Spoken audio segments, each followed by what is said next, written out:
The wolf's jaws close slowly around Tyr's wrist. The god does not pull away. The ribbon tightens. The gods pull harder. Fenrir thrashes, and the binding holds. Tyr's hand comes off at the root. The price is paid in full. That is how law was purchased in Asgard, not with glory, with a lie, a wolf, and the only god willing to bleed for it. The charge is simple.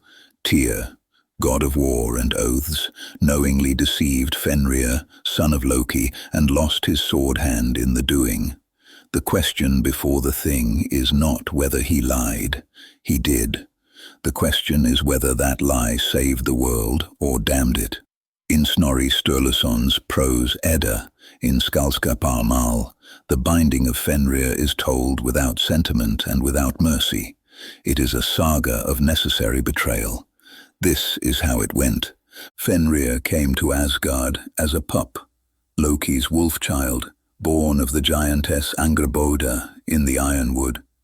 The Aesir took him in thinking they could raise him among them, tame the beast before the beast became the threat.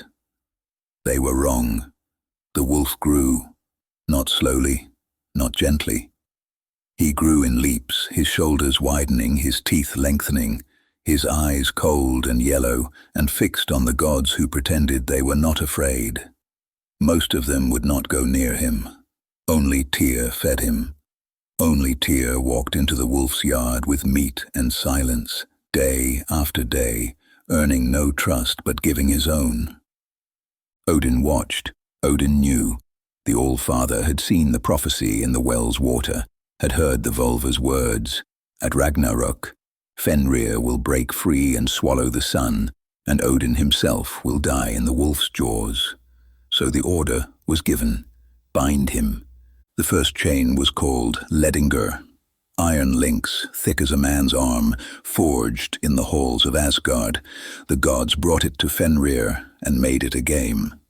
Test your strength, wolf. Break this if you can. Fenrir stretched. The chain snapped like kindling. The gods laughed nervously and forged another. Dromi, twice as strong, twice as heavy. Fenrir broke it with one kick. The laughter stopped. Fear is a poor counselor, but it sharpens the mind.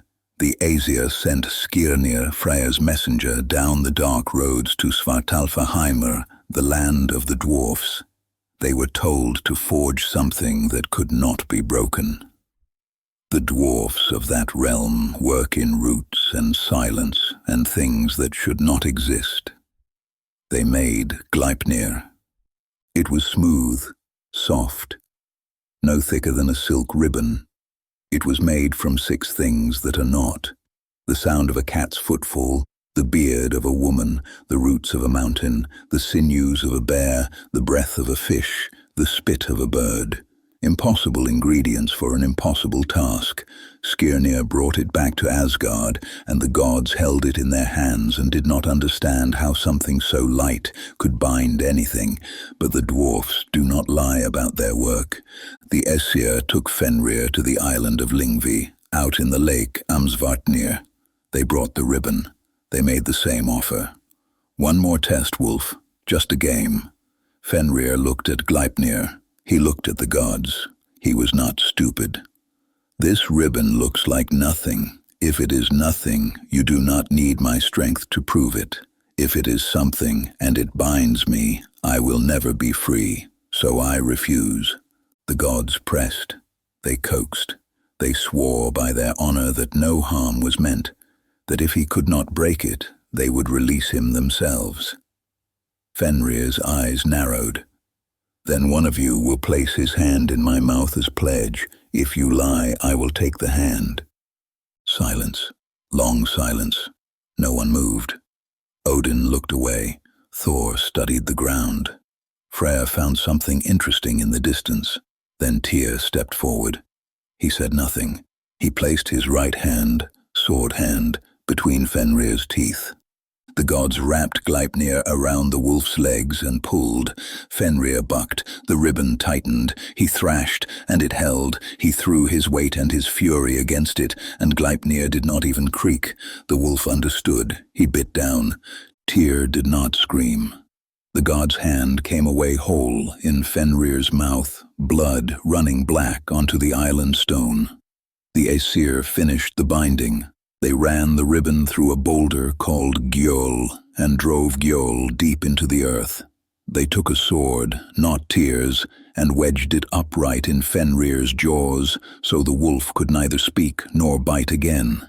The howl that tried to come out was muffled and wet. The gods left him there. Tyr wrapped the stump in cloth and walked back to Asgard. The other gods did not meet his eyes. He had lied. He, the god of law and right conduct, had offered a pledge he knew would be broken. The text does not say whether he felt shame. It does not say he felt regret. It says only that the binding held and the wolf was secured, and Tyr bore the mark of it until the end of the world. Here is the ugly truth of it. The lie was necessary. Fenrir could not be fought. He could not be reasoned with. He could only be contained, and containment required deception, and deception required a price. Tyr paid it. He did what none of the other gods were willing to do. He made the oath false so the binding could be true. He gave his hand so the world could stand a while longer. That is not heroism. That is duty. Duty is what remains when the good options are gone. The wolf stayed bound. The seer's words stayed true. At Ragnarok, Gleipnir will snap. Fenrir will run free across the plains of Vigridr with his brother, the serpent, and his sister, the corpse queen. He will kill Odin. Vidar, the silent god, will avenge his father by tearing Fenrir's jaws apart with his bare hands. But that is later. For now, the wolf waits in darkness on an island in a lake that no longer has a name, and Tyr walks the halls of Asgard with one hand, honored and diminished, the god who lied and saved the world. They call him Tyr, the one-handed now. It is not an insult. It is a reminder. Some victories cost everything. Some oaths must be broken so that others can be kept. And some gods are willing to bleed for a future they will never see whole. Now, like this saga if it fed you. Share it if you would stand with Tyr when the hour is dark. Join the membership, support the work, keep the fire lit. The old words do not preserve themselves. Fenrir was bound, but his father still walked free in Asgard's halls, and Loki's mind was turning toward the one betrayal the gods could never forgive.